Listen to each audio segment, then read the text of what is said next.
This coffee's great, by the way. You did a good job. Instant coffee for the win. Beautiful. With Nespresso? With the almond kicker. Yeah, that stuff's good. That the vanilla almond sweetener. Yes, so it's just good. like pure sugar syrup, so Yeah. it's not good for you. Not good for the body, good for the soul. You know. That's right. I like the pumpkin spice during that time when it's appropriate to have pumpkin spice. They have the same Yeah. one, but in pumpkin spice. It's also very actually nice. they have at Starbucks. They have a thing now. We're started, by the way. We're already going. Perfect. Yeah. So welcome, Joseph, to the podcast. This is great. Yeah. So at Starbucks they have this. You have like the seasonal drinks. You'll have like the pumpkin spice and stuff. But my favorite is right now they have this pistachio flavored pistachio. I don't know how to pronounce Something. it. They have a pistachio flavored latte. Wow. And it's the latte is okay, but it's the cold brew. This foam that they make on top of the cold brew that's like really good. Pistachio cream cold brew.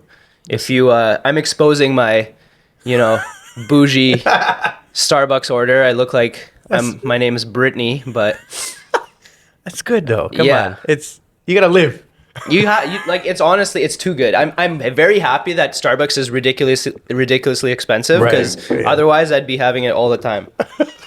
That is a problem. That's why we default to Tim's Yeah, Tim's is or McDonald's. It's not bad. McDonald's coffee, I would say over Tim's. What about you? It depends on the day sometimes, if the person did, their hand wasn't shaky or the brew, I've done a taste test thing where I blindfolded myself. I did, I think A&W, Tim's, and McDonald's, and that day Tim Hortons won hands down. Where I was totally expecting McDonald's because I do like McDonald's coffee. I think Right. better. At least I thought I did. Yeah. So it depends on the restaurant, depends on the day. So give things a second chance. Yes. Yeah.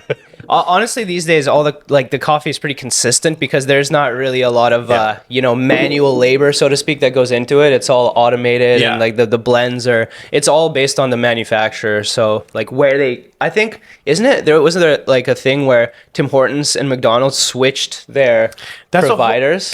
I don't know. It's like a whole like Sopranos type drama thing. Yeah, I don't know how big true, coffee families. This is the thing. I don't know how true that is. I have friends who work for Tim Hortons, head office and all that. And Yeah, I me asked too. them- But my friends make the donuts. Oh, they okay.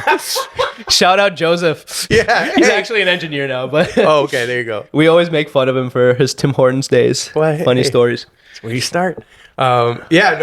He said it wasn't truthful. No? But he didn't give me a clear answer either. However, I went to the roastery. Are we rolling? Okay. Yeah. I went to the roastery to talk to the head roaster guy. Yeah. And he was like, the mix has been the same since the 60s or something. Really? Meaning the different beans they get from different places and the percentage mixed together in the roast, that recipe has been the same. Yeah. It's possible that the beans are from a different farmer. I definitely noticed a change a couple of years ago. My saving grace for Tim Hortons was their dark roast. Okay. Because I don't know what this roaster was doing before with their regular coffee. If he was just like, yeah, it tastes like piss. Let's do it. Let's put it out there. You know what I mean? Because it literally tasted like hot piss. Like it was so bad. There's the sketch from This Hour's 22 Minutes that they spoofed this taster guy. Yeah. Because there was a commercial on TV that Tim Hortons did for real. Yeah. Of their taster dude doing the tasting. I have Canada's best cup of coffee, and the spoof of it was so good. This Hour's 22 Minutes. You gotta check it out. I think it was the perfect thing that they did to make fun of them for what they did, what the dumb commercial was. Yeah, so for people that don't know, so you're a Canadian content creator. We were just talking a little bit about how most of your fan base is Canadian. Definitely. And at least from my perspective, just following you and seeing your content, you do a lot of food related skits, and you do taste tests. You do combine kind of a bit of the US culture. You compare Canadian stuff to US, which crosses very well with some of my popular skits. And I think that's the first time I saw you was the bagged milk skit you did. Yeah. I was like, this guy's encroaching. Yeah. No, I'm like, oh no, this is great. Because then it just, because when I started doing that comparison, maybe 8-9 years ago, originally on YouTube. Yeah. that people weren't doing those videos comparing US to Canada. Like that Right. wasn't a thing, where now it's very popular. Yeah. But it was so new, and because I was working in the States and I would drive across the border every day. I live in Canada, drove across the border. I was living this life of comparison, with Right, working right. with Americans every day. Yeah. So it was just naturally coming up, and there was a lot of little intricacies that you would never really know were different until you got into these conversations and Yeah. like knew these. So, and I found it very interesting. And then I started vlogging my life, and nobody watched for a long time on YouTube. And then one of the episodes was, hey, you know, one of my good friends, Jason Holler, who I worked with, he was always in the vlogs, and I'm like, why don't you come to Canada, I'll bring you to a No Frills, the grocery store, and let's get your reaction to the whole to what we have here. Yeah. And that video on YouTube went viral. And that's where it's like, okay, I think we have something here. This is kind of fun. And then from then on, every video was that. Yeah, I think personally, so I also, as a kid, I would always travel to the States for like sports tournaments and stuff like that. And I would always notice the similarities, but also like the difference, like the intricacies kind of in the differences. Because it's, if you really, you know, you zoom out enough, we're all just kind of one speck in the universe. But course. as soon as you start nitpicking, there's what stuck out to me as a kid. It's the most random thing, but the like parking lots and driveways in the US, they're like painted. They're painted black. You never see. I don't know why as a kid that stuck out to me so much, but I would like fall asleep. We'd cross the border, and then I'd wake up in the States or whatever, and I would see like you know, black painted like pavements, Yeah, yeah. and I'd be like, "We're in America, we're in the baby. We're in the land of the free." It's the most random thing. I don't know if anybody in the world has ever noticed that, but like that was, like, you know what I mean though? Do you know what I'm talking about or no? I don't think I guess most of my time was spent in Buffalo, so maybe it wasn't quite as painted. Yeah. But I think you're right. Yeah, they're aesthetic. Like they do spend a lot of money on that stuff. So like here, you never see a parking lot that's like it's just pavement, right? Yeah, or yeah. cement or whatever, and it's just the raw, natural, like grayish black. They paint it black there. Yeah, For whatever reason, and they add an extra layer every year, and you end up with this like thick layer of paint. just paint. Yeah. I feel like there's somebody out there that knows what I'm I want to talking know. about. This Yeah. is very interesting. That's Yeah. a good. We should ask the audience. I never made a video about it because it's way too niche, It's but so that's niche. in my head, that's my kind of Americans in Canada, or Canadians in America, I should say, Being like, what the hell is this? experience. Yeah. That's so funny. Literally. Not the guns or the anything. It's your parking lots freak me out, Americans. The parking lots. Get it together. So how long have you been doing YouTube for? Probably since it began. Yeah, nice. I've been making videos my whole life. That's my entire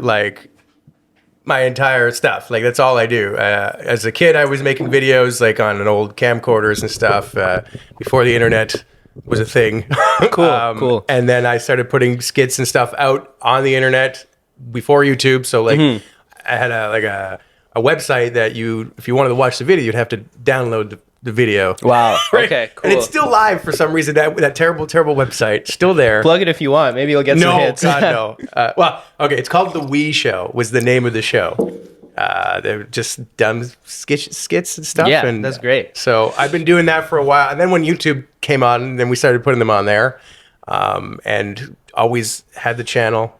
And really, success of it only came in the last 5 years. Yeah. But I've been posting there for a while. Yeah. So you definitely kind of came onto you were a pioneer, kind of, so to speak, with the whole video creation concept, because now everyone and their grandmas is pumping out content kind of thing. Yeah. So you yeah. were there since day one. So you really have I noticed talking to you just before the podcast, you have like a very good sense of like what's going on with like the videos and like just a cool perspective on it.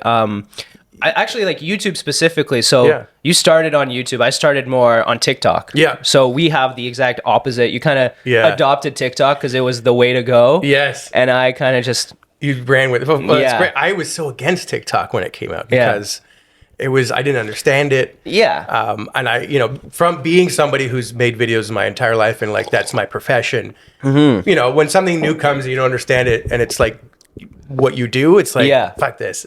No, it's, Right? it's the natural, you see this in not only like business, life in general, and something new comes along, it's interesting to see which category you fall into, right? Because I feel like you reach a point in your life where you're kind of, and I'm actually weirdly enough kind of getting here on some things like AI and stuff. I'm like, yeah, we don't need this. Like we're losing jobs. Those are jobs that people need. You know, whereas the kids are like, oh, sweet. Like I don't have to do my English paper anymore. Let's go. Exactly. Right? You fall into one of those buckets, but it's always in the cycle where like the older generation is like, no, and then eventually you have to adapt. You have to. Yeah. So that's what I did a couple years ago. I made a conscious decision to post every day on TikTok and Instagram. And it worked. Nice. Right. So and it ended up growing bigger than my YouTube. Liked it because I had no time to do both. And that's really, my YouTube videos have fallen off in the same way I had been doing them. That is my goal for this year, is to like get back into doing more long form. Also, what's funny, the term long form and short form is new for me. Yeah. Right. Like it's just a video. But because there's this you differentiate it because of shorts and long form, you have to say it. So I still feel weird when I say long form, because for me that is a very, very new term, because and what long form to me means is like 20 minutes, but I think to other people it could be 3 minutes. Yeah. Right. No. When you say long form in my head, as you know, a young content creator, I think the minute for me is the cutoff, because literally I have skits that on reels and shorts and whatnot, if it's over a minute, like YouTube Shorts won't let you post if it's over a minute, right? For example.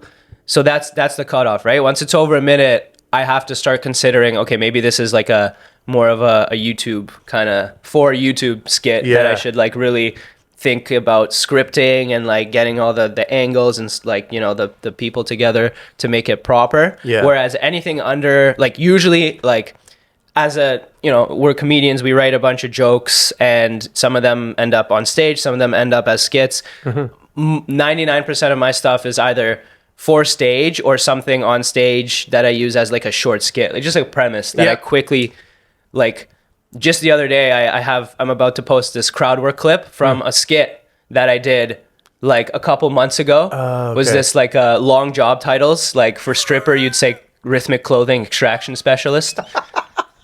So I was like, okay, there's a bit there. Yeah. But then I couldn't really come across it. And usually if I don't come across it right away, I kind of put it in the back of my mind until I do. Like that's the way I kind of like to write. Yeah.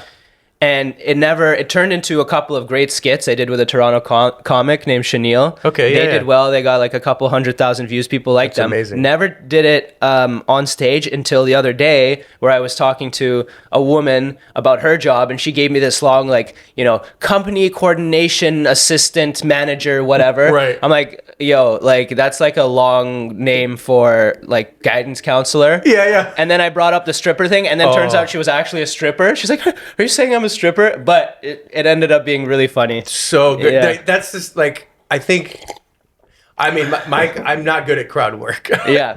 I would love to be better. But I think, I think the more you write, the more stuff you have in your head, to like bring out when the opportunity arises, right? So that's great. That's awesome. And that's all it was. Like that, it was interesting. Even on stage, as I was saying it, I was like kind of like, you know, third person watching myself, like, oh damn, like people are seeing like he pulled it out like that, but no, like it's from a skit that I wrote a couple of months ago and posted. Yeah, and it fits perfectly for the situation. But you're not gonna. That's why experience is so huge. And in stand up, in like, you know, creating short form content, creating long form content, like editing. You are an editor, actually, like purely by like trade, you've been doing it for a while, and I'm a chemist. So I mean, it's, you know, you're putting stuff together, right? Yeah. I've been learning myself, and honestly, so let's talk about editing for a little bit. What's your program of choice for editing videos? Adobe Premiere Pro. Okay. Been on that for many years. Even before it was cool, there was a stretch where I was on it like years ago, and it wasn't as good as it is now. And then I switched to Final Cut 7, which is not. Right. And then Final Cut 10 came around, which wasn't, this is getting very inside baseball, but Final Cut 10 went the iMovie format route, where it wasn't as for me, for people who came from the other side of how to edit in these programs, it wasn't the same structure of editing. So then we all moved to Adobe Premiere Pro, and then I've been on that ever since. So yeah, been on there. I've gone to conferences, NAB, which is in Vegas, this National Association of Broadcasters, where I talk to I just go there to like yell at the Adobe engineers. Be like, why doesn't this work? Yeah. No, that's great, because I have, so the one that I've been using a little bit is DaVinci. Yes, right? I've heard a lot of great things. Yeah, so that's just based on, I literally... And it's free. Yes. And last year, I was asking some friends of mine that are very successful on YouTube, and their editing, I am just blown away by. I've seen some of your videos where you see kind of the workflow, and it's just looks like a disaster. Yep. Like that's their videos are like that. So I know they're good at what they do, and they suggested DaVinci, so I trusted them. Yep.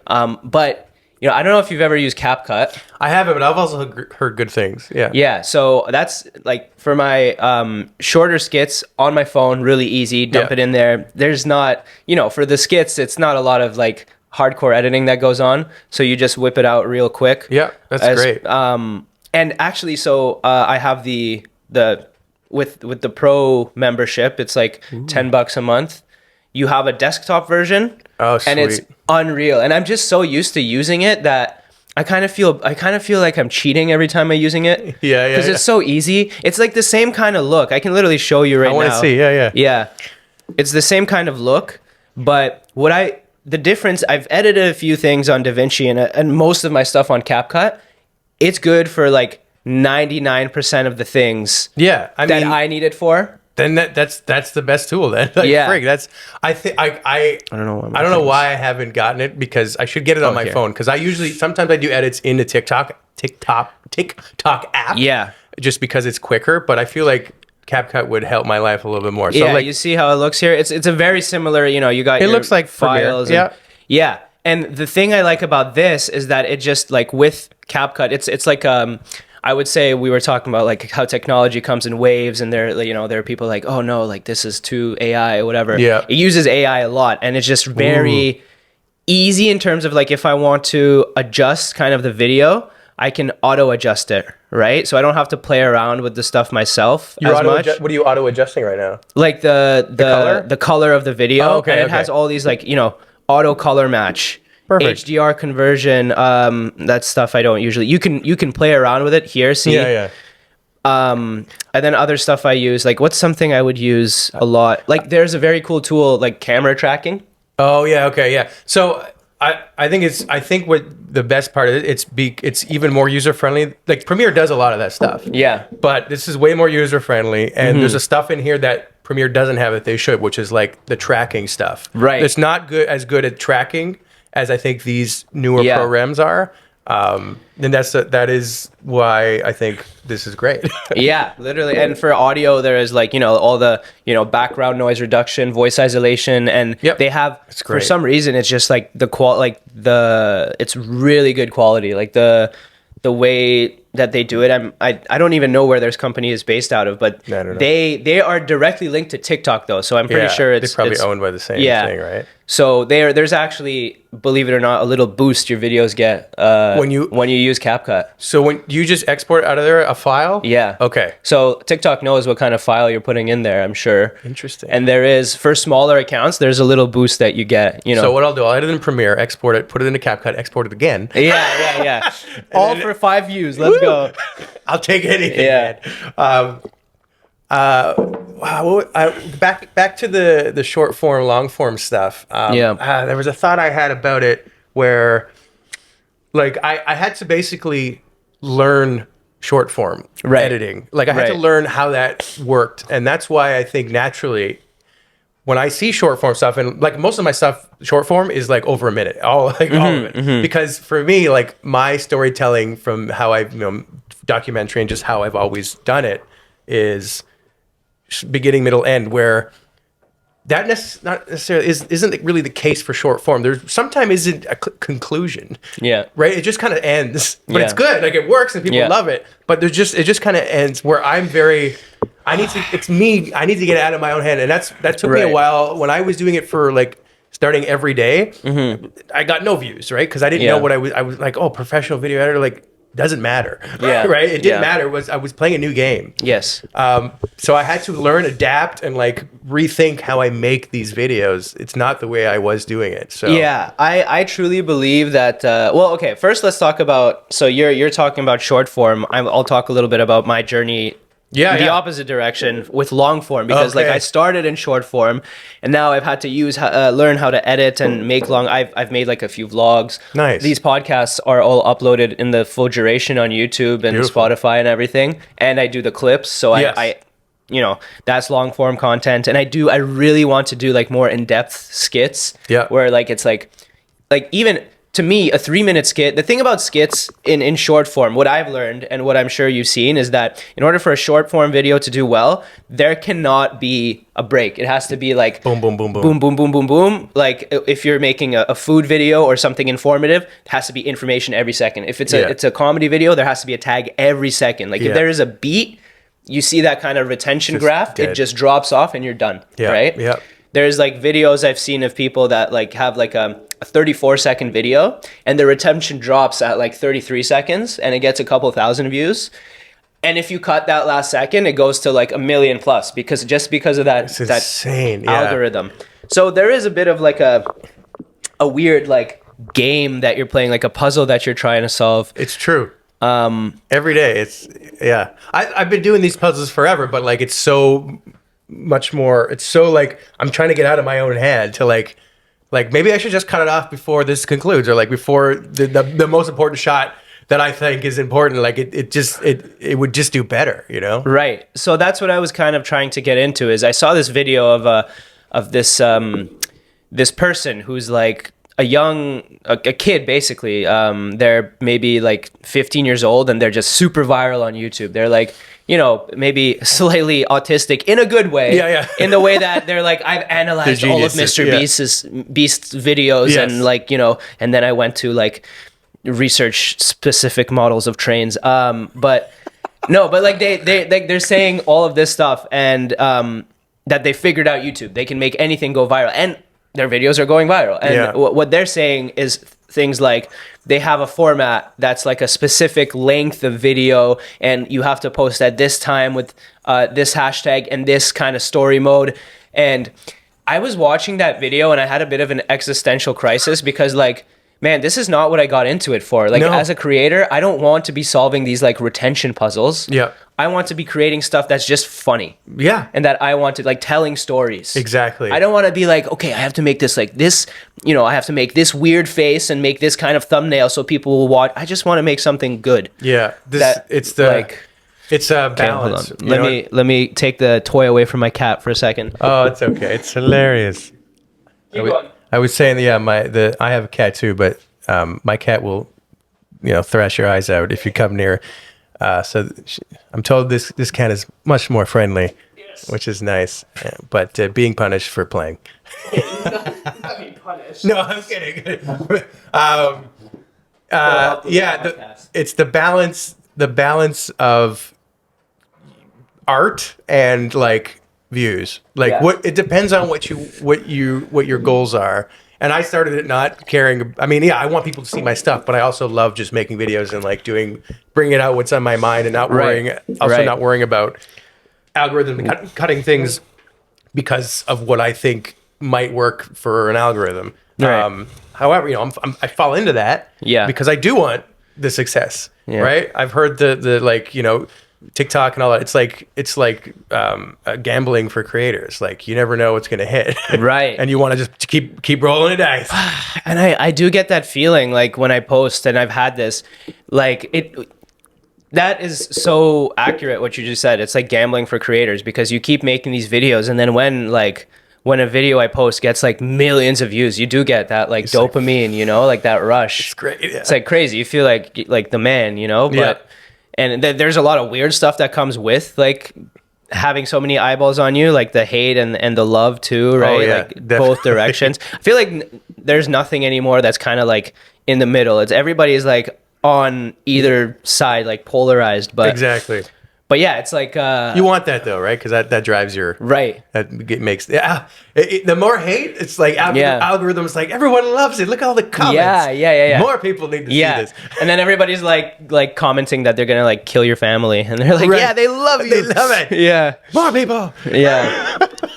No, it's a weird thing, and like it's funny. Like I saw a Louis C.K. clip about how he's like he's basically being one of those old guys that's like hating on all this, like all the clip stuff. Yeah. And he's like, yeah, like you got to get out there. Like he was couch surfing until he was like, 40, until he like made it. And then he's like the biggest comic in the world. He's like, you just got to do that, go through that process. Yeah. Because these days, like if you're posting clips, like, it could be bad if you get the success too early or something like that. And and it's not true, it's not pure or whatever he was saying. And I was just laughing because I'm like, bro, like I'm watching a clip on your Instagram of you saying this shit. I'm like, you're doing it too, man. Like you're playing the same game. Like what? Yeah, which is like, I caught myself. I was like looking at, like watching the video and going like, yeah, man, Louis C.K., one of my favorite comics. And I'm like, wait, this is your Instagram clip that you're trying to like do this. Tell Shut people up, not man. to do it. Yeah. It's hard. So like for me, when I started doing I haven't been doing stand up very long, like for a year and a half. I've always done comedy and videos and stuff like that, but like never. That's not true. About 8 or 9 years ago, while I was living in Buffalo, I went to Helium for a few open mics. Oh. And then just got busy and like didn't have time. But then now I quit my job. I full-time creator. And I was like, this is the time to like start it, because then I can film those sets, clip them up, more content, like just more opportunity, more things. And really the goal was I would love to do where I've always wanted to combine a live show with my YouTube, like whether that was, and that before doing stand-up, it was never like stand-up was going to be in it. It was just like an evening with Joseph and whatever, we talk about videos, it's like a live, whatever. But then I added stand-up and I saw this vision of like, okay, I could do this where there's stand-up, I showed some videos, we talk about it, Q&A, food, and the stand-up has allowed me to do that now. So I have done a few shows, and you're going to be on one of the shows coming up in Burlington. So it's March 9th. March 9th, Burlington Brewery. So it's going to be a fun night. Like now, I wish I were a better comedian. Like I just don't have enough time to do every night. And it takes going a lot. out. I don't live in this hub. I don't live downtown anymore. I'm trying. But I just love being on stage. I love trying the stuff, and hopefully, my audience is very like they're hopefully coming not just for like. That's why I call it comedy variety show. Right. Because there's food, there's videos, and then there's better comedians that I bring on to make it a great night, right? Regardless and be entertained.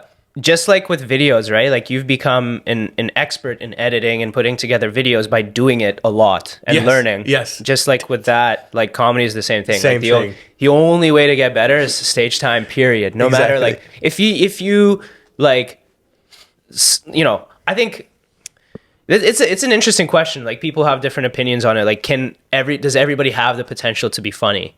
I feel like yes and no sometimes. I kind of flip. I'm not on either side of that, but comedy is an interesting thing where like it's definitely a lot of like some people have a knack for it, right? And some people just don't, like, and it's just in your nature. Maybe you're just shy or whatever. And actually some of the funniest comedians are like weird, shy people, right? And then just something comes out on stage. Yeah. But like no matter what your aptitude is for this thing, I feel like the one thing that will make you better is stage time all across the board. Just doing it more. Like we were saying. Just with anything. It's funny that when I started doing comedy and like it was going to like Levity Comedy Club for a while. Still going. In Hamilton, So I was going, and like people started to meet people, and they saw like I had a decent following on TikTok or Instagram. As before starting comedy. Right. And people were like, I got a lot of conversations like they wanted advice and like whatever. And then I get the same thing, man. Then I started telling them, and then they would post some videos, and then I'd see them again. They're like, oh, the video didn't do good. I'm like, dude, how long is it going to take you to be a good comedian? You got to be stage time. You got to fucking take a lot of swings. Yeah. You can't just come to me 2 weeks after posting 2 videos and being like, it didn't work. Yeah. So it's exactly the same. You need the stage time. You need the reps. You need to take more swings. And it's just going to take some time. Like if you do every day, you post every day for 6 months, you're going to get better, and you're probably going to hit. But if you don't do that, it's not going to work. Absolutely. And this actually has been a theme recently in my conversations with with comedians and like on some podcasts. Like I've talked about quality versus quantity, right? Like and I feel like what I've through these few conversations I've had and thinking about it on my own, I feel like the best way I can sum it up is if you're starting out, right? Like you're an open micer just starting to put out content, it's all quantity. Yeah. Oh God. Forget about quality. Yeah. They will, your first few videos and you're just like, do you expect to stand up on stage for the first time and fucking just kill it? No. God, you have to eat so much shit before you get even a little good. Yes. Exactly. Same thing with videos. They're going to be so bad. They're going to look weird. It's not going to be funny. It's going to be awkward. And there will be like, you have to post this stuff so people will see it. Just like they did with me, just like they did with you. Exactly. And people will be like, what the fuck is going on? But then slowly you'll get better. And once you get better, people will notice. And then when people will notice, you'll gain followers. And those people that you were worried about that are saying like, why is Matt posting like weird skits online? They're going to be messaging you and being like, oh man, it's like sick what you're doing. Yeah, exactly. So you just got to do it. I totally agree. What's also for me, like I'm trying to find a balance because I came in as a professional video and I had to like rejig my thinking to be like, I need to put more stuff out that isn't like that quality, high quality, right? Because so I came at it at a different angle. I'm like, I want everything to be the quality that I think it needs to be. And then I started to learn through, it's like, I can't keep up. I will never have enough content. So, and the stuff actually that I work less on, take less time on, does better. Yeah. So that's where I came in differently, where I had to like lower my standards because I could do that. Yeah. I just couldn't do it as often. And the time I put into it the results didn't match, right? Yeah. So I think for me personally, I'm trying to find a balance between, okay, I put out once a week, there's like a decently high quality video and there's a cat in the shot. Yeah. And then more of the videos are quicker, just talking to camera, quicker sketches. So this guy pretends to be shy, but low key, he wants to be a star. He's like, oh God, give me the attention. Oh, is this your shot? Yeah. You want to see my butthole? Yeah. Internet. Yeah, no, absolutely. So what I was saying, right, is which is interesting. That's another topic. How like it's interesting now with the short form content, how the stuff that you just think about, like you wake up one morning, you have like an idea, you put it together, and like a couple minutes, that's the stuff that blows up, and the stuff that you toil over, and when you post it, you're like, this is gonna be good. Yeah, it gets like 2 views. You're like, fuck yeah. It happened to me last week. I did this like I did a couple videos where there was a US versus Canada corn pops. Right. Where they're different for some reason, and I posted a couple videos, quick videos that just telling people like that's what they're different and it's weird. Yeah. And it did great. Yeah. And then I did one. Okay, I had both, and I set my camera up, got the lighting, and I'm like, okay, I'm gonna do a taste test. So I did the taste test, edited it real good, did terrible. Yeah. I don't know. I was like, damn it. I try to trick the universe at this point. When I have a video that I'm very excited about it, I pretend I'm not. I'm like, yeah, this is gonna suck. This sucks. Yeah. And then I post it, I'm like, like fuck, no, it still sucks. Yeah. Oh my God. So back to the quality versus quantity, right? So I'm saying if you're starting out, just like in any pursuit, you have to just do it. Be bad and do it until you get good. Yeah. So that's all quantity. But I feel like once you get a little bit more proficient, right? So like, let's talk about content creation specifically for a second. If you're kind of at our level, we're at a similar level where like, we're not super like, high tier creators, but enough to like, we're both, we're kind of making a living off of it, right? Yep. Able to like kind of know what our niche is, and we've, we've been there, done that, and we're kind of at a level where I think the best thing for us now is to focus more on quality. I agree. Now I don't mean quality like you said, like super well edited. I mean just the content itself. Even if the quality is shit, but like the content in that video is good. Yes. It's well done. Yeah. The editing doesn't have to be perfect. The lighting, the whatever. It just the content itself needs to be good. That good. Yeah. And I feel like we're at a point where like I'm pretty self-conscious about how much I post. I found myself in the past few months, especially, I'm posting way too much, right? Like I created a new podcast clips channel, follow it, Puzhitsky pod, where, because I noticed that on my main page, when I was posting all my podcast clips, a few of them would do well, right? Yeah. But most of them would just tank. And I was just cluttering my page. I had so much content. Like most of the clips, the way I edit them, also, by the way, amazing AI tool. I don't know if you've heard of it, Opus. Yeah. You know who told me about that? Who? Jay Rainville. Yeah, there we go. Yeah. So I can't do it. Like I have a couple clips. I've done it. I've seen it. Yeah. I think it's amazing. Yeah. It depends on what you put into it. It depends so like a talking head video like this, fantastic. Yes. Yeah. I was trying to put it in my like very high edited vlogs and it was just dying. No. Yeah, I can't do it. It's literally perfect for what we're doing right now, podcasting. Exactly. It's the perfect tool for that, because my first 2 podcasts, I made my own clips like on DaVinci, and like for 2 clips it took me like 3 hours, right? Because you have to find the part and then like figure out, okay, like which words contribute to the story, how I'm gonna, and it was just a toiling process. And then I'm like, I was kind of questioning it. I'm like, how good can this AI tool be? Like, I don't believe. And then I put in an hour podcast, right? The raw video, and it spit out 20 edited clips with subtitles that are ranked based on how well they're performed, with like a little paragraph saying like, this video has a good hook. It blew my mind. It did. It blew my mind as well. Like I was pretty impressed being somebody who does this, making videos. I was impressed with what it did and what it told you, and like, so I think it's great. I think everyone should use it, especially if it's the right video. Like if it's not an in-depthly edited vlog, if it's just talking heads, I think that's the way to go. Use that, save your time. And I think I posted a couple clips using it. But again, I got to get over myself of being very specific and like anal about things. That's just my being of how I've grown. But no, it makes sense. It makes sense because you lose an aspect of kind of control, right? Yeah, that is my problem. Yeah. I'm very specific with editing. That's because it's what I do. So, but I'm beginning to manage my time better. And I think what you're saying with the quality over quantity now is, when you get to a certain level, is great. And I think, again, that's my goal for this year, is to put less out, but do bigger, better things. Yeah. Do better.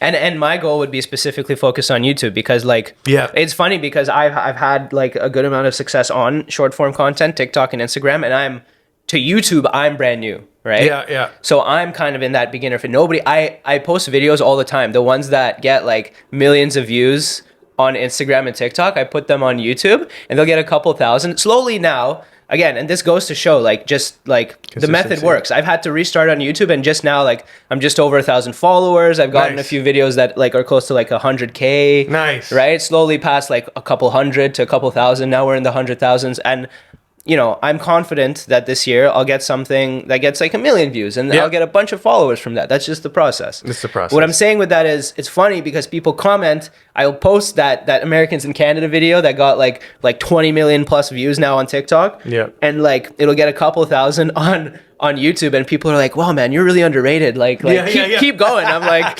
I know. I know. Yeah. Stick around, So no, but that just goes to show, right? Like it's the process. Like everybody has to go through it. It's so true. Yeah. So you won an Emmy.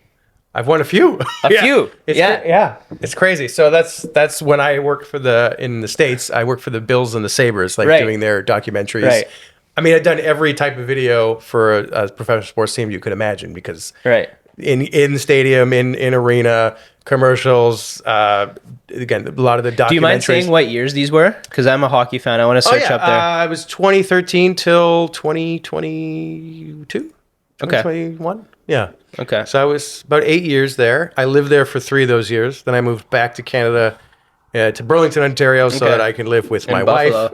And then I drove across the border every day to work. Right. Yeah. That's where the US Canada stuff for me began. I was living there as a Canadian and then driving across the border every day. Yeah. So like it was literally my life. There's a lot of people that do. That's a reality for a lot of people here. There's Buffalo. You can also, there's Detroit, where people like live in Windsor, go over to Detroit. Exactly. Yeah. There's a lot of, no surprise, there's a border, but like, a lot of people do that in Canada. I didn't realize how interesting it was for people until I thought it was interesting, and then as I said, I did the videos, and then look, there is an audience. So you were editing specifically for them? I was full time. So I was originally hired in the Sabres broadcast department. Okay. the first year. I traveled with a team for about a year, like to their away games, like Cool. in their plane, and like Awesome. that's a great. They have a privileged life that like it's the chartered planes. Like you walk in. There's snacks in the overhead compartments. You sit down, they give you a steak. Like, there's a sushi station mid-plane. Like, it's crazy. It's and actually, the NHL, like as I'm sure you know, they're known for being like, of all like the big leagues, they're known for being like the worst when it comes to like player relations and like the way that they're late to the. I don't know if you can attest. They're a little late to the game in terms of their content strategies and stuff. Well, you know what it is. Because I work for both the Pagulas own the Bills and the Sabres, right? So originally with the Sabres, then they created this thing called Pagula Sports Entertainment, like an MLSE. Right. I moved into that. Yeah. And then they bought the Bills, and then we started making content for both. The main difference is the characters of who these people, the players are. The NFL players are just much more outgoing, much more of characters. NHL players are boring.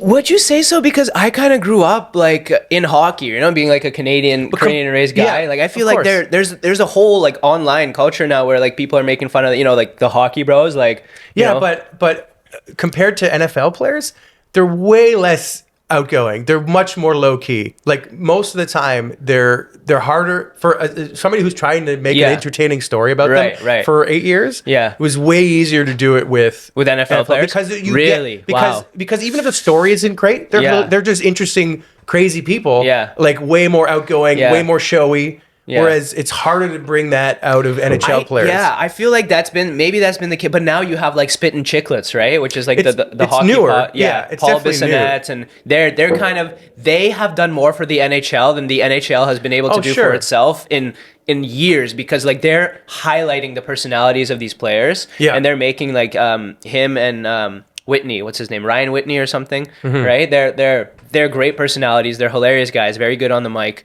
And they're highlighting all these NHL player personalities. It's almost like a cult. You know what I mean? It's you have to get it. It's kind of like Keys Comedy Club. You have to understand what you're getting into. That's right? So I agree that it's coming out now. Yeah. But it's still, I think the NHL and the teams are NHL teams and the league itself is a lot more protective of how they showcase themselves. That's actually really interesting. Did you ever play hockey? Yeah. Yeah. Not high up, but I still do now. I played a men's league in Stony Creek. Yeah. So there we go. Shout out, no deeks. Yeah. Thank you. Go ahead. Same thing with me. Like I played house league, and then now I play just like shinny or whatever. Yeah. But yeah, so like it's interesting how people. That's interesting. There's something there, because I feel like I personally thought hockey players were they're hilarious. Like the locker room banter, you got all the you know, like the slang and stuff like that, and like but maybe because it's so unique, like, you know, like if somebody's like, oh, how's the game? He's like, you know, it was an absolute barn burner, bud. I had 2 apples and a biscuit, ripped 1 top cheese. Like, a hockey player says that, a normal person goes, what did you just say? Yeah, right. You know what I mean? Maybe because it's so unique that people don't get it. Yeah. Whereas in NFL, it's like, yeah, you know, it was fun. I got a touchdown and, you know, tackled a guy. Yeah. Right? They don't have maybe the... I don't know. I just, from filming both of them, they're just way more interesting people at the core, the NFL players. Overall, like percentage-wise. Yeah. Most of the players on any NHL team are low-key. Yeah. And don't want to be on camera nearly as much as NFL players do, in my experience. And here's a great example of a few years ago how the NHL is protective of how they are seen. We did a documentary. One of the episodes was Rob Ray, one of the big fighters for the Sabres, and Ty Domi, obviously one of the big fighters for it. So we got those guys together, reunited, and filmed like them recounting their fights. Yeah. Like showed them their fights on screen. They talked about it. Yeah. So I edited this thing, and it was great. It won an Emmy. Right. Like, but the NHL didn't allow us to put it on the internet. Really? So you cannot find it. I have a Google Drive link. Yeah. But you cannot find it publicly because they're That's like, crazy. it's about fighting. We don't want to go. But it was amazing. We aired it once on a broadcast, and that was it. So there we go. That's what I'm saying, right? That's why the NHL is way behind, because they don't like. You might know. Do you know who Steve Dangle is? He's one of my. I was at his wedding. He's one of my good friends. Yeah, I love the guy. He's great. As a Leafs fan, right? Like I like Steve Dangle more than I like the Leafs at this point. Like I watch his content, even if I don't watch the game, I just watch his stuff. Yeah, he's great. Yeah, and he can't use the freaking footage from the games. Yeah, it's copyright. Stuff like that. That's a whole thing. So we went to school together. Yeah. We were at Ryerson Radio and Television. Yeah. So he and that's when he started YouTube. Like during that time. Yeah. He was in the Wii show. He was in those skits with me. Like early on, we were making stuff together. And then we both just ended up. I mean, he was always doing sports. I fell into sports. Yeah. Video, and we've always helped each other. Him and I were in. We did our practicum project together, right? Which was a reality show about a used car dealership. He was on the team with me, and so him and I we're good friends. He's the success this guy is incredible and like an inspiration to me and all my friends. It's also amazing that he's had it covering like an NHL hockey team, a single team, not the Leafs, right? So he's reaching so many people by covering the Leafs. Obviously, most of his audience is in Toronto, but definitely he's reaching beyond Toronto just because of. I feel like the Toronto Maple Leafs are almost like a tragic tale. They're like a tragic comedy that everybody kind of, it's beautiful. Exactly. You want to look away, but at the same time, you want to like see what's going on, right? Yeah. Like it's also if they were to win, that's the end of the story. Yeah, right. Yeah. At this point, I think maybe Steve's putting on an act. Maybe he doesn't. I know he does, and he's a diehard fan. But like, what I'm saying for the franchise, like they don't need to. They got other tickets sold. Yeah, they don't need to win. Yeah, and it's hilarious. He built a career on this team losing so much. Also, a great example of like. Getting your reps in and like never giving up. I remember there was a year during the hockey lockout, I was on the phone with him and he wanted to like, he was beside himself, like just so sad. Yeah. Because there was nothing coming in. He wanted to quit. He was like, he didn't know what to do with his life. Yeah. Stuck with it and like, thank God, like he's amazing. And one of the funniest people and like, I wanted him to try stand up. Like I remember years ago asking him like, "Hey, do you want to do an open mic?" Like when I was dabbling, because he's so good, like so smart, so quick. Yeah, he's funny. Great writer. Like can't say enough good things about him. Yeah, shout out Steve Dangle. I actually sent him a message. He replied where we have like I wanted to come on the podcast. He kind of like once I asked him, he kind of liked the message and never responded. So it's not. He's a busy guy. Maybe he'll come on. We were supposed to meet, and I want to do a thing together. Yeah. And he's got a new studio or whatever downtown, and it's never worked out. We're just both so busy. But he's a busy guy. Yeah. Maybe we'll do a skit, like maybe something like that. That would be hilarious. He's like a lot of the videos that I do I had a little phase where I was like Toronto centric, but I kind of expanded that to reach a more general audience. But I still do ever so often have like a, living here, you have some Toronto things that happen to you and you're like, okay, I have to turn that into like a joke or a skit. So let's talk a little bit more about the Emmy. So you won a couple, right? 2 or how many? 10. 10? It becomes a little ridiculous. Holy shit. Yeah. Again, all of it was for the Ducks, for Sabres and Bills, like doing their thing. So it's amazing. No big deal. It's never. No big deal. It's just a weird thing. I should just say 2. Yeah. But it's pretty. It's awesome. Again, I didn't get into it as a kid, I didn't think I need to win Emmys or anything, but it's a great. The best part of it is there's 2 good parts of it. One, the night. Yeah, that must be fun. Right. Let's talk about that a bit. That was you go ours. Now they're not the ones you see. Like there's a different Emmys, like different ceremonies and stuff. Like the main one on TV is like the most famous people ever. Right. Yeah. Ours were in New York City, and it was great. Like I remember I think there's 1 or 2 vlogs that I put, like old school like vlogs when I was just vlogging of the night. Yeah. And we win, and I remember we went out of the town. Like you go to a bar, and like you put it down. That's the funnest part with all your friends that you made the thing with. And the second part is like it looks good on a resume, right? Yeah. Like it looks good. Yeah. I've also heard where it's like when you do have these awards and you Yeah. want to go for a job and they see you have like an award or something, they're like, he's probably too expensive, and you don't get the job. Wow. So like that's another thing. It's kind of like a weird place to be in. That's interesting. So you don't go to on the award night if you're because you're nominated for like editing, and I'm sure there's These are different like sports awards. Like there's tons of different ceremonies that aren't like the ones you see on TV. Okay, that are all for all like the movies and TV shows, right? Yeah. Which is like the whole. So what just happened? The Golden Globes, where was it Joe Coy that kind of bombed? And what did you think about that? I didn't watch it. I watched kind of his clips, the set, and some comedian reactions. Like, man, people are cutting him slack justifiably because it's a hell gig. Oh god, it's a hell gig, and he got it like a couple of weeks before too, which is tough. And for something like that, you're not going to like write it all yourself. You're gonna ask, like, he kind of put like he threw some people under the bus. It was weird. Threw his writers under the bus. I guess he was nervous. Yeah, which is not the best. You'd think he has a lot of experience, so you can like tap dance a little bit and like say something witty when your joke does bomb. Like he was joking about Oppenheimer and the joke didn't work. You got to say something like, "Wow, like the only bomb worse than that was the one at the end of Oppenheimer," something like that.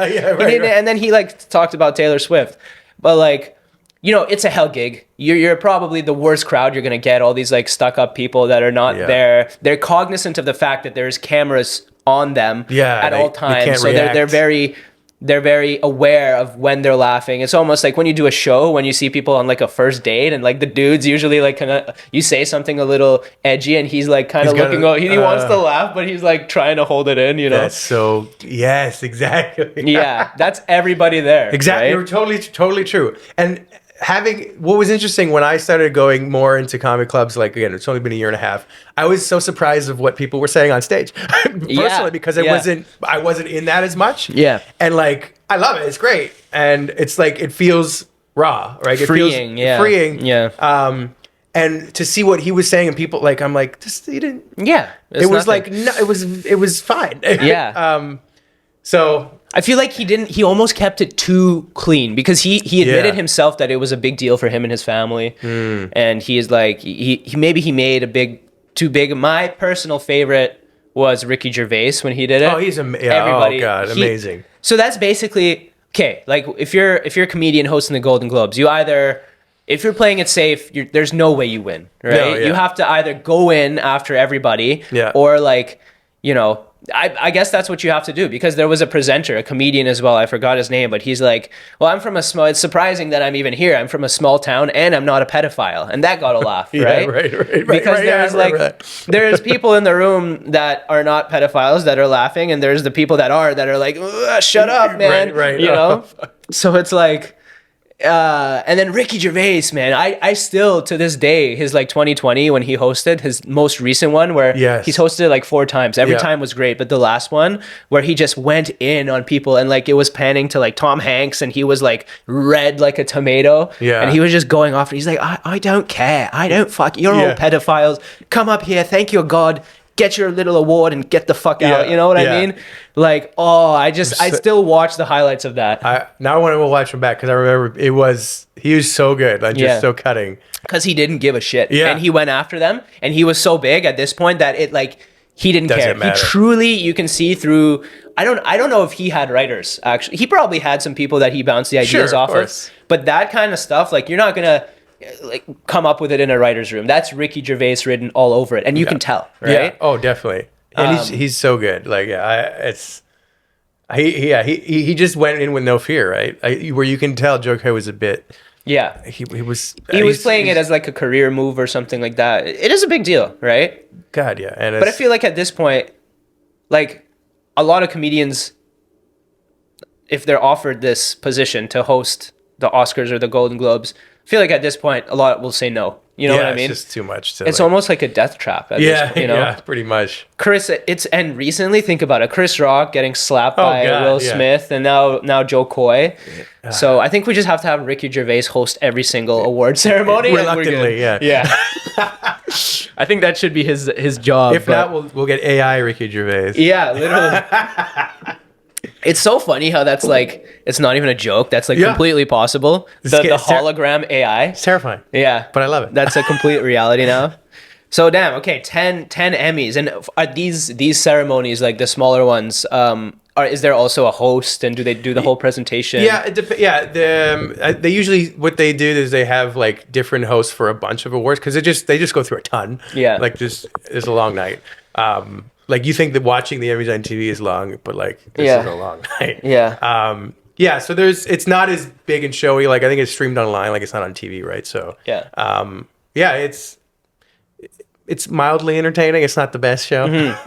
It's The fun part happens after from what I understand. And the lead up is fun. You get this is open bar or whatever. Yeah. Open bar, whatever. Makes sense. Yeah. No, it's fun. Like, and again, it's nice for my kids to be like, look at this. Yeah. Like, and the trophy, and and if I want a mediocre, if I want a job that doesn't pay as much, I won't get it, because they'll be like, nah, he's too good for us, which is not good. Yeah. So when you win an Emmy, I guess you get to keep the actual award they hand you, so right? it's I will also say this: it's also a very large money grab, because you have to pay to submit. Luckily, you have to pay to submit, right, to even be considered. Then if you get nominated, then you have to pay per name who was on the project, if you want your name on it. Right. Then if you win, you get one for the group of people, and then everybody has to pay to get their own trophy. Oh my God. So it's how much is a trophy? It's like $300 something. Wow. So it's like is it well made, good quality? Yeah, it's good. It's heavy. Like, it's made in great. America or China? I didn't look. I actually, there's a whole disclaimer at the bottom. I should look up. Take a look at it. Yeah. It's probably made in Taiwan. That would be hilarious. Oh my God. Yeah. Made by AI. Maybe. Do you get like a little case to put it in? Yeah, it comes in like a something that's insulated so it doesn't break. And then when you open it, there's like a mirror. You can be like, look how good I am. Yeah. For all these actors. It's a little cloth. You can shine it up. Yeah. I put, I have like, I had to buy an IKEA shelf. A little compartment for lube for other purposes, What's that doing there? Yeah. So I bought this IKEA shelf, and I learned that you shouldn't put 3 of them on the top shelf, or it will collapse. Oh wow! Okay, so they're heavy. Yes. Okay. This whole glass shelf collapsed on me one night. My God, that's not good. Somehow nothing broke. So shout out to IKEA for making unbreakable glass. Shout out to the Taiwan for making unbreakable Emmys. There's a lot of scratches on it now, but it's all good. It survived. It was good. You just use the cloth that they gave you to shine it up. This will work. It's all good. It was a terrifying noise. It's kind of like the child was doing when he was making it in Taiwan. Only he wasn't being paid. Right. But let me tell you, like 2 a.m., you hear that noise. It's like a car crashing through your house. Yeah. I was scared. I was hiding behind my wife while she was walking through the house. Yeah, you reach for an Emmy as a weapon, but you're like, oh shit, they're all there. I don't have anything to protect myself. We're in Canada. I don't have guns. Yeah, that's it. Yeah, that's great. And then you also met Trudeau. Yes, sir. Yeah. Was he wearing blackface, or was he on his loungewear? No, he was lounging out. That was a crazy time. Yeah. How did that come about? So in the video, there's a whole vlog video about this. Yeah. In the video, what happens is we break in. Yeah. But that's not how it actually happened. Right. I wrote that. I wrote the whole idea around this when we knew we were going to do it. Right. So basically, the Minister of Tourism reached out to us. Okay. To say, hey, we love your stuff. We'd love you to come to Ottawa. We meet. Maybe we can get you to sit down with the Prime Minister. Awesome.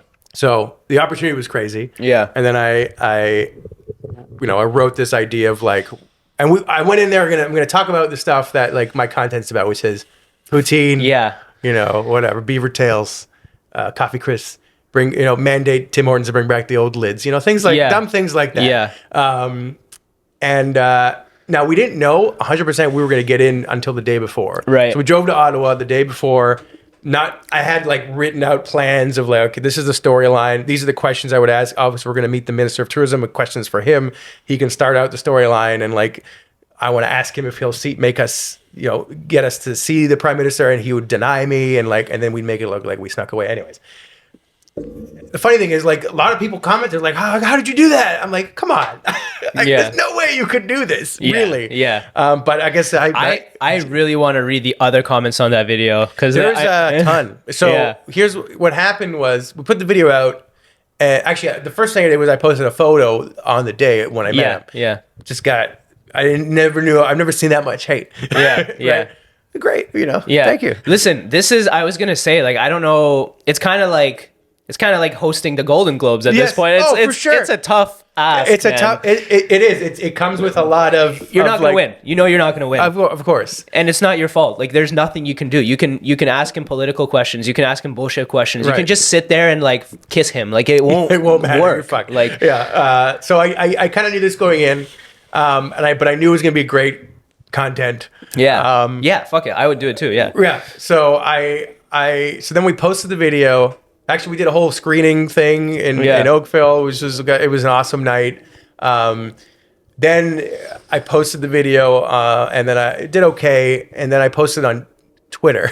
Yeah. or X. Oh, yeah. So what happened? I just posted that clip. Like, I posted a 4-minute clip of me with him, and then somebody retweeted it who was a reporter for The Sun, and then somebody who has I think 500,000 views or 500,000 followers, who's like a extreme right wing like creator. And this was the first time it was weirded me out. He mentioned me, was like, "Hey, Joseph Video, how much did you get paid for this?" Yeah. Right. And then tweeted all the video to his followers, and then it went crazy. People were that's when it got weird. Yeah. Because then people were responding, screenshotting like my face and like saying, "Who is this idiot?" Like, it got weird.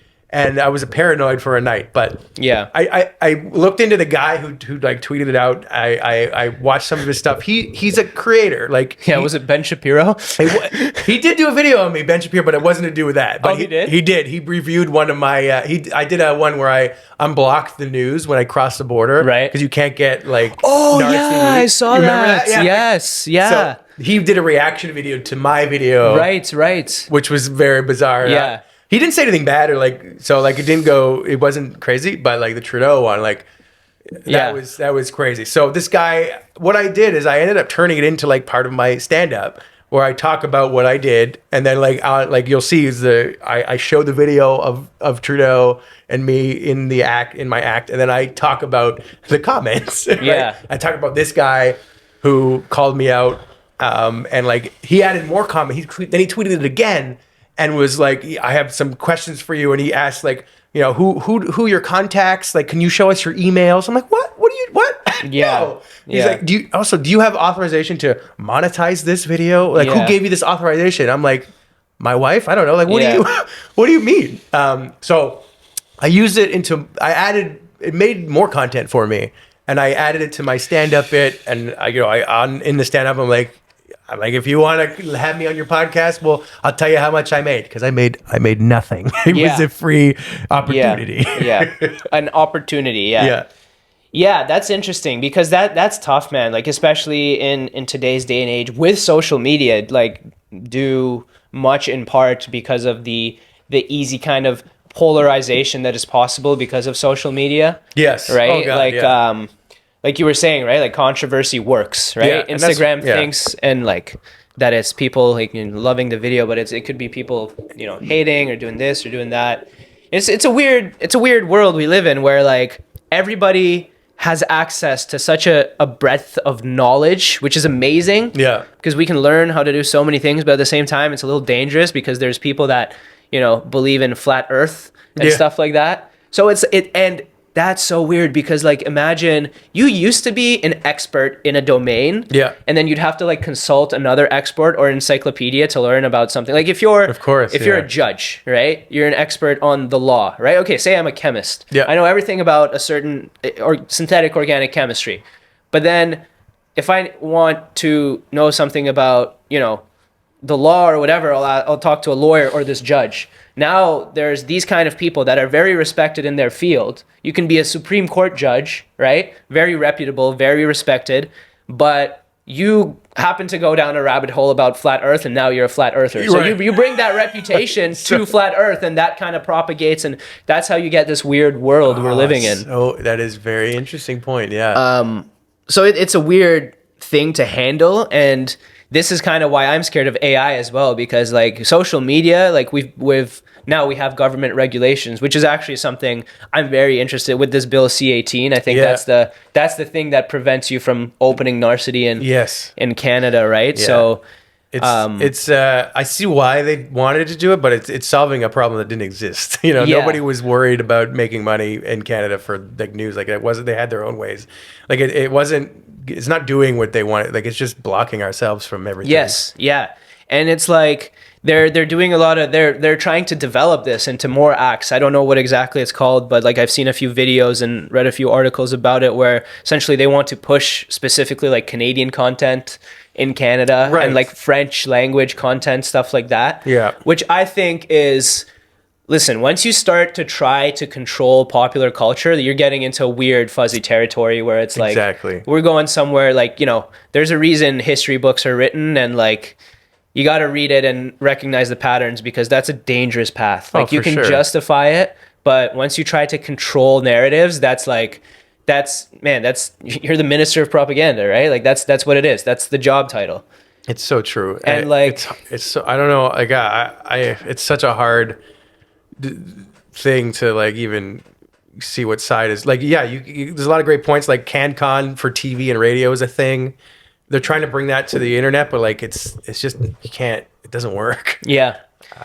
Yeah. And like the people that also like okay, arguably now the people that have the most control or influence on society are the people that control these algorithms, right? So like Meta, YouTube, they have a huge effect on how literally it's insane the amount of how heavy you can say their burden is, because they are directly responsible for how our society evolves. Yeah. Right? Or at least God. the majority of like Western culture. Yep. And even now the whole world, because like all these platforms have moved beyond just Western culture, and they're like everybody's using them. Exactly. Everybody that's at least somewhat modernized. Even you have villages now that will have their own like little village MacBook. Like everybody's connected. Yeah. Right? Exactly. Yeah. So that's a huge responsibility. And so, okay, there's capitalism where we can give this responsibility to the corporations, or there's socialism where we can give this responsibility to the government. Mm-hmm. Those are two sides of a coin, and like there is something in between where you want to have so-called like democracy, where people vote on a government that they believe will. But then at the end of the day, man, I've never met a smart I've never met a lot of smart people, but I've never heard of a truly intelligent person that is morally righteous, so to speak, that wants to be a politician. Yeah, no, like it's terrible. Yeah, the people you want to be politicians usually don't want anything to do with it. So I am I'm the president of my condo board. Nice. It's the worst job I've ever had. It's it's terrible, and it's because it's slightly political, right? Because we don't get paid. It's volunteer. Yeah. And like it's a small glimpse into what being a politician. You need to have the biggest ego. You need to not care a lot about what people say. Like you just got to do what you need to do, or nothing will get done. The smartest people, the best people don't go in there because you don't have that person. Has a very specific personality. Yeah. Like, and it's terrible. And so I understand the jobs of these people more, like the politicians. Like they're not smart in the way that we would want them to be. Yes. Because you can't be that. You have to be a certain person. Yeah. Like when I met Trudeau, he was, politics aside, like very engaging, very entertaining, went along with our shtick, improvised. Like that was literally the first time we met was on camera, and it happened. Like there was no planning. I planned on my end, but like there was no scripting or whatever. I'm sure. Right? Yeah. So I understand. Like he looks me right in the eye. Like I'm like, oh, I see. Very handsome. Like it was like very like I understand now. How was the handshake? Firm, very perfect, firm, very good. firm. Good. Looking at he's taller than I thought. Yeah. Did he have a little vaccine prick in his hand? Gotcha, bitch. Might have. I'm not sure. It's a very specific type of person who you have to have the thickest skin and like rise You above. have to be very socially intelligent because Yes. that's what it is. It's House of Cards, man. That show, great show. You know, I've never again, seen it. I need to see it. Yeah, yeah. And listen, like you said, you're president of your condo board. You're in social media and comedy now. Comedy is like, man, it's brutal, it's yeah. politics. It's all like politics with a bunch of idiots. I'm so happy I'm in comedy and not in an industry that actual like smart people choose to do. Because it's a little easier to play the politics game with a bunch of dumbasses. Joking about their dicks, where like you can see like there's some people like, you know, I think a good piece of advice that I heard is about comedy is, you know, write material, get on stage, and key part here, be nice to everybody. Yeah. Right. Oh, agreed. That's what I try to do because I know like these people don't like these people, and if I do a show with these people might not like that, might not have me on their show, all that shit. Like That sucks. but it's like that in every industry. Oh yeah, I agree. And what I will say is, but when again being at Levity Comedy Club, I was very delighted of how open and nice everybody was when I was starting out. Yeah. So like that was for me was like, oh, this is actually very nice. And coming from working with other creatives every day, like making videos, producing, and working on teams, quitting and then going alone became very isolating, and like I kind of miss the collaboration part of it. Right. So now for me personally, when I go to the comedy club even when I'm not on, it's an amazing like creative like meetup for me. Yeah. And like if you hear about what everyone's working, you can help each other. Yeah. It's just creative brainstorm night, right? Right, And I've missed not working on a team when I quit. So Yeah. I love it. Yeah, I enjoy hanging out with comics because they are, at the end of the day, they're very funny, usually on and off stage, and they're charismatic, and they all have their own quirks.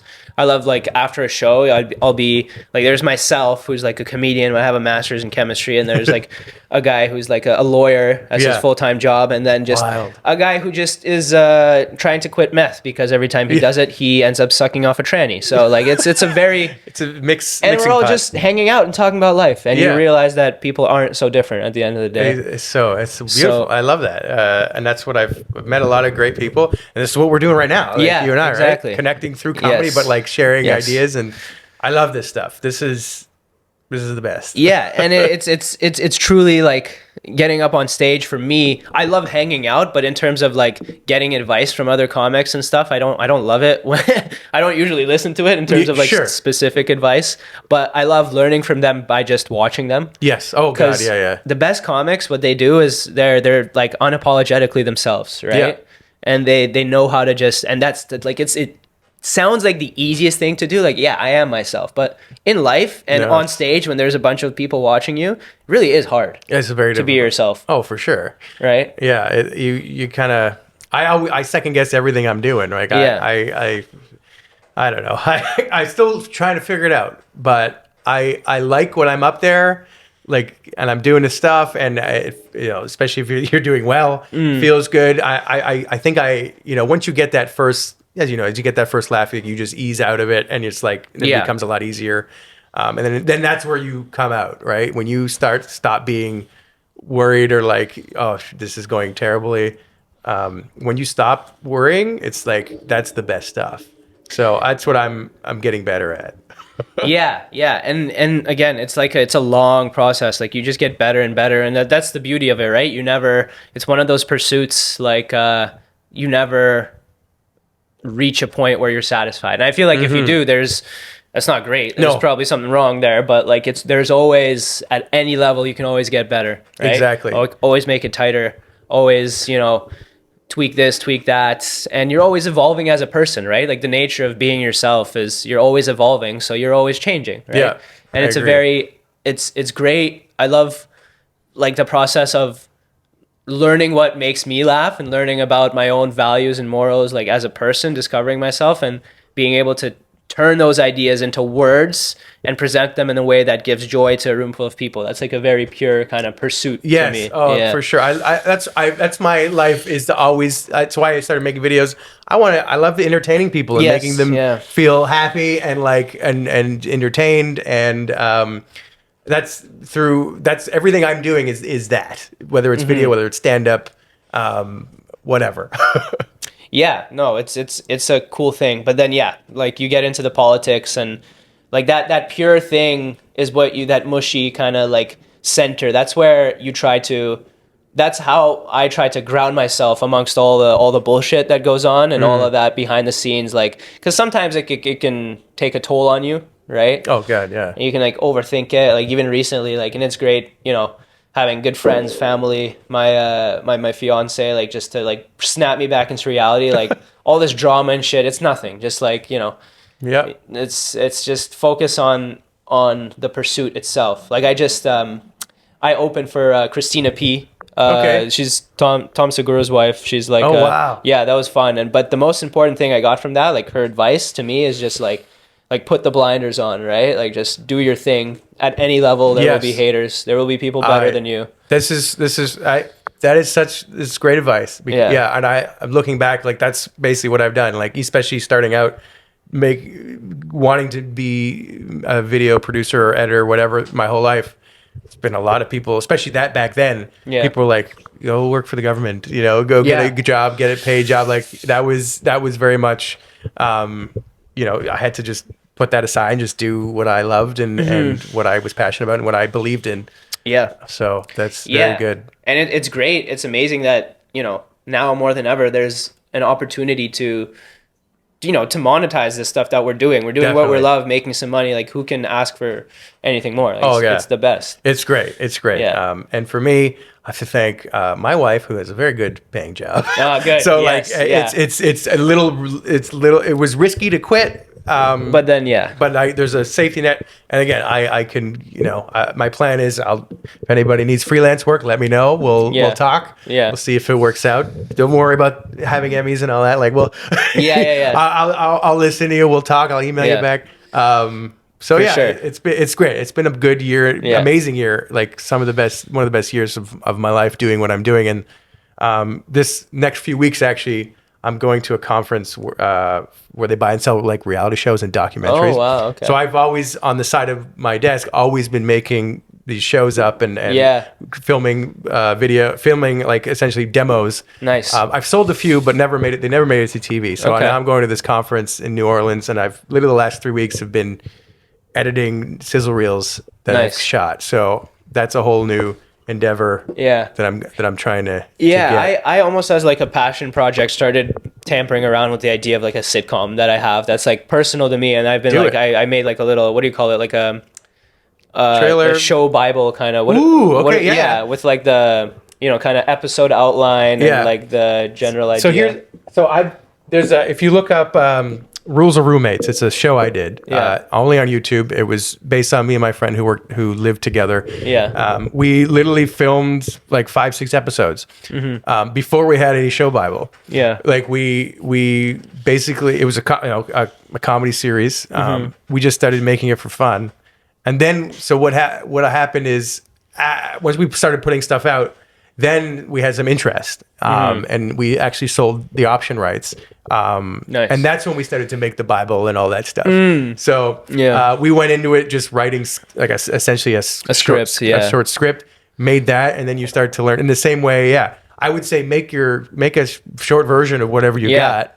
See, and then make a few of those, and you'll learn more about it, and you'll see what works. And you never know what happens when you push shit out on the internet. For sure. Definitely going to do that. And I feel like, you know, we're in this industry where, like, you know, I'm going to Austin in February, like going to be around a bunch of people, then Vancouver for JFL. So like the people you meet, you'd be surprised. Like, it's always good to have it in your back pocket if you end up in front of the right person, because that's what it is. It's like luck mostly. This it's a crazy, you know, you could say there's definitely a method to it, and there's like you know, you have to have some sort of skill, but a lot of making it in this industry, and even online, like which video goes viral or whatever, it's not, you can't say you planned it out. Like, it's luck. But you put in the work. You're posting.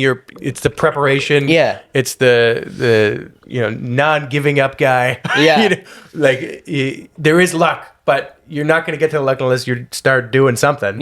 What do they say? Luck is when preparation meets opportunity. Yes, exactly. Preparation meets opportunity. Then you get lucky. You're ready for it. It is. Which is like half of it is, there is an element of luck that you can't control. Absolutely. And like going back to like a bit of the drama stuff. So I have a similar. You said like you were making content and you have a following before you got onto the scene, the comedy scene. And I had the exact same thing. And already people were giving me weird looks because they're like, who's this guy with a bunch of followers is doing these shows? Yep. Right. And then now that I've developed, gotten a little better, and now, like, you know, I'm opening for Christina in a theater. I'm doing it again amazing in February in Vancouver. And I'm going to Austin now. I was booked at the Mothership.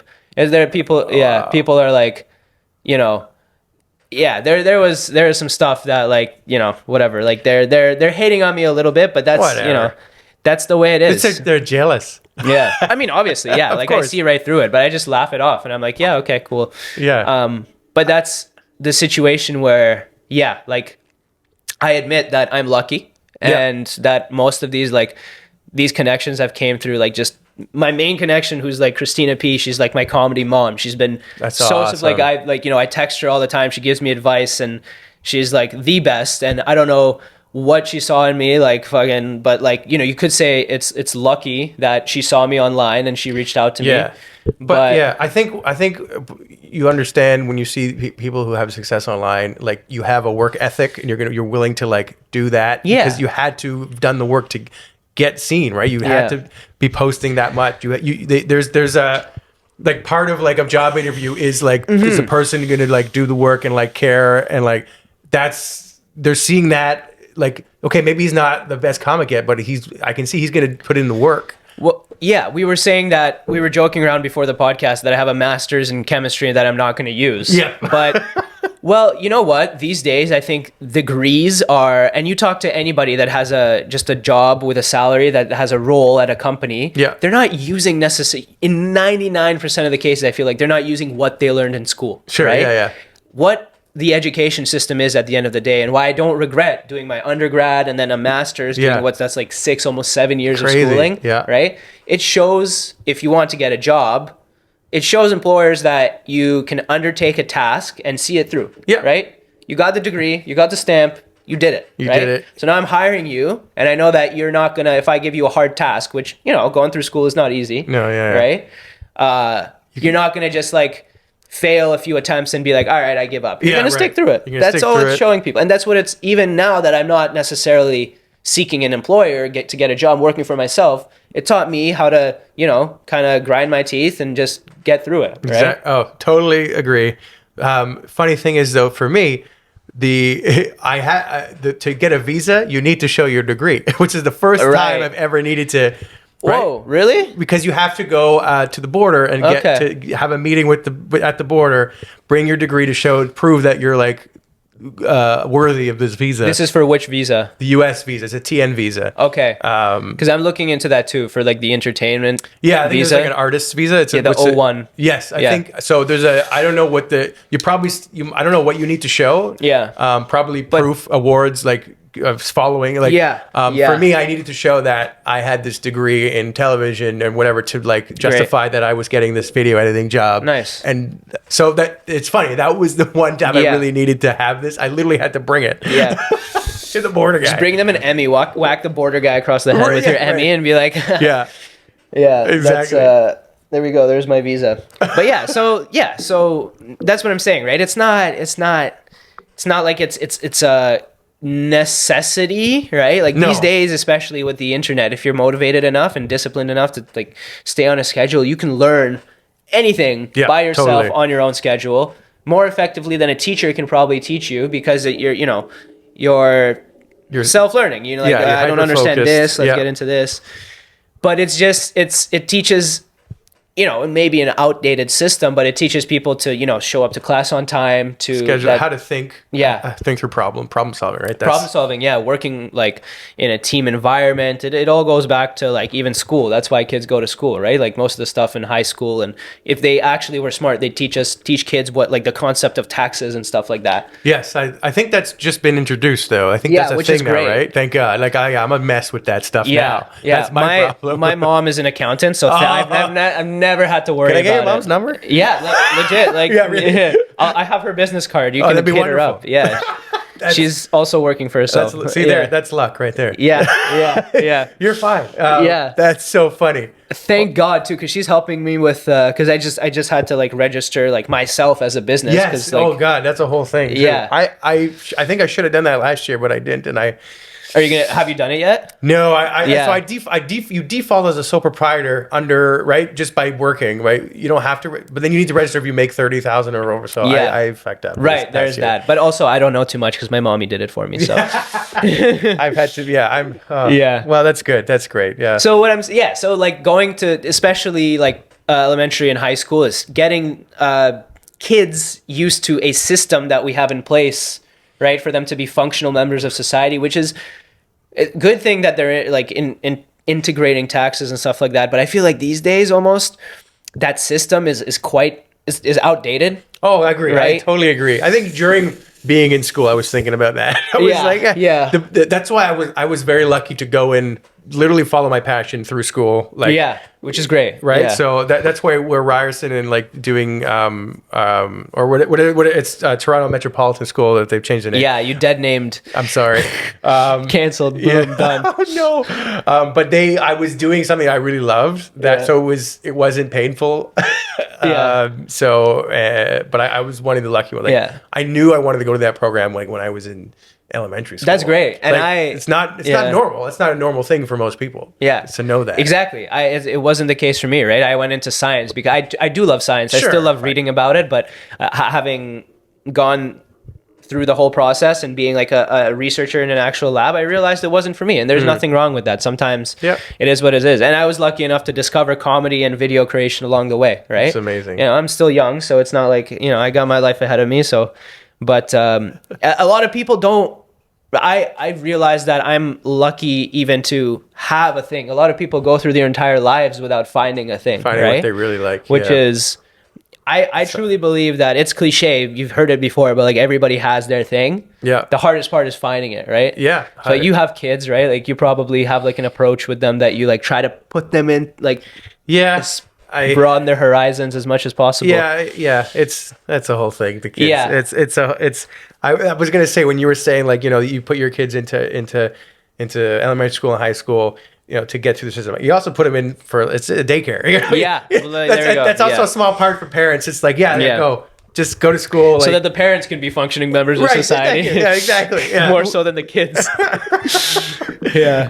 That so they need but you're right. I agree with the it's an old school system where you're figuring out how to. I don't know. I'm not the guy to do it, to figure out how to change that system. I No. just know that there's a better way, because I didn't love learning stuff. Like I hated school. Yeah. Generally, I hated the school. I didn't like going. Like where you talk to my wife, where she loves school, would do it again. I'm like, I don't think I would Wow. ever do that again. No. Yeah. But so now learning now, like you say, you learn about editing, you watch videos, whatever. When you're learning something you love, it's easy. Right. Right. Whereas through school, half of the stuff you don't care about, and Yeah. you're like being forced to That's learn true. it. That's true. So I don't know. There's maybe a balance of how to make Yeah. that better. So I guess moral of the story is don't go to school, kids. Yes. Yeah. I totally you heard agree. it here first. Don't go to school. Don't go to school. Be an artist. Yes. be an Pursue your artist. passions. It's the best time to do it now. Yeah. Yeah. All right. Learn how to be the operator of an AI thing. Yeah. That's the Yeah. Honestly, you don't have to learn anything anymore. No. Just learn how to I don't know. make AI work for you. Yeah. Learn how to make AI work for you. Or even just learn how to sit down and watch TV shows. Yes. And enjoy that, because AI is just going to take all the jobs. Right. Yeah. Yeah. Watch. That's a whole conversation. The freaking AI. I won't even get into right now. But there's a lot. There's Yeah. a lot. I think I like to go back to thinking about why being a content creator, and you're putting yourself out there. Really, the only thing that might be is like characters and people, and like people connect to people, as opposed to like those jobs. Right. It's Yeah. like, so if you create a brand for yourself, you can't. It's harder to replicate that in AI. You as a real person. I mean, maybe if I got you can. They are doing it. It's like AI versions of you. Well, it's great technology. It's helping us in a lot of ways. It's doing there's a whole. So what I was saying is like the government barely, and I wouldn't say they successfully have been able to manage social media, right? Because that was the last kind of. It is an AI social media. It's an algorithm that learns, and that the social media's purpose as an AI is to harness attention. Yeah. And it has done a fucking amazing job at that. Yeah, It has incredible. trained our brains to just be addicted to these, screens, devices, platforms. It's succeeded, right? Yeah, and the government has had a very hard time, establishing policies that make sense over that. Problem with AI is that here there's a bigger aspect of control on our side. With AI, it's self-learning. That's the whole point, right? Crazy. So the question I've recently I've read this book called Superintelligence. I've seen a couple documentaries and listened to a few podcasts, and I do have some nights where I'm just like 3 a.m. just thinking about it, like, holy shit, what is happening? But I try not to too much. Yeah. But yeah, it's we have to figure it out. But luckily, I'm just a comedian, and I am not a politician. Yeah. Yeah. So would never want that Mr. job. Trudeau, good luck to you. Yeah, good. I would say good. If you love her or hate him, you gotta I don't want that job. Yeah, no, yeah, good. fucking, Godspeed. yeah, it runs in the family, right? I guess. Yes, that's right. It totally does. Yeah, there was his dad, Fidel Castro, right, and then him now. That's it. All right, that's. I feel it's hilarious that I've just been jabbing Trudeau, and you're just here yep. Yeah, well, I love it. No, all right, man. That's we've done an hour and a half now. So wow. yeah, time flies when you're having fun. Yeah, and so we gotta cut this down to a minute. AI. Right? Yes, yeah. 30 seconds. A minute's too long. Yeah. Oh shit. That's 34 seconds is optimal. I found on YouTube Shorts. Yeah. Okay. So there we go. But yeah. Man, Joseph, great talking to you. You too. Well, I got a thing for you. Hold on. Oh, okay. What do you got? I have my patented shirt. Oh, wow. Black or white? Oh, yeah, Which one do you like? Let's do black. I like a Okay. black shirt. So, are you a medium? Yeah, medium will work. Okay. Do you have a large? Only in the white. Only in the white. It's I'll have white. I'll have okay. a white large. Okay. I White. think a large is better. Okay. Yeah. And it probably it might. Show the camera. This What is do we got here? This is my own made this dumb shirt. Fries, cheese curds, gravy. Poutine, baby. Find people. It works if it attracts other Canadians when you're abroad. So Yeah, that's great. I was actually, I saw you're I'm wearing it wearing it right myself. now. Canada and the poutine shirt. I don't think it gets any more Double. patriotic than that. there you go. Yeah, you just need a picture of Trudeau with a little vaccine emoji, and we're all over it, man. Yeah. All right. Shirt That's coming good. Let's soon. Let's go have some coffee and poutine. We'll Let's do it. We'll film a promo for the March 9th show. March 9th, 9th. Burlington. I will be there. Burlington Brewing Company. Yeah, Burlington Brewery is the Brewery, but yeah. they have their I think they're in the LCBO as well. They have their Okay. own beer and Cool.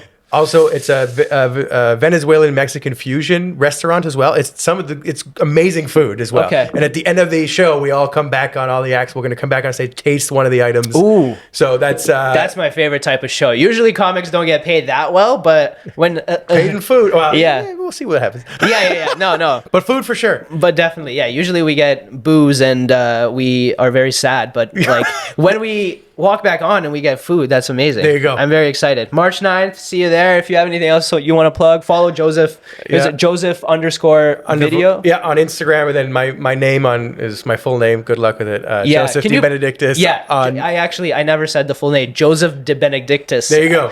Yeah. I've been introduced on stage as Joseph DeBenedictis as well by Izzy Camiso in Levity. Very good Yeah. guy. But yeah, on TikTok, YouTube is my full name. Yeah. Follow there. And- It's having fun on the internet. Yeah, wherever you see this, I'll tag him, collaborate him. On YouTube, it'll be in the description. Follow him. He has great videos about Canadian and American comedy, food, and he's dabbled with a lot of very important people. Prime Minister collaborated with sorry. him. Yeah. Hey, don't be sorry. Don't apologize. I needed the opportunity, as I said. Yeah, Very good. no. No, it's All right. it was great great talking to you, man. We'll do it again for Yeah, sure. Absolutely. All right. Guys, thanks for watching. Peace.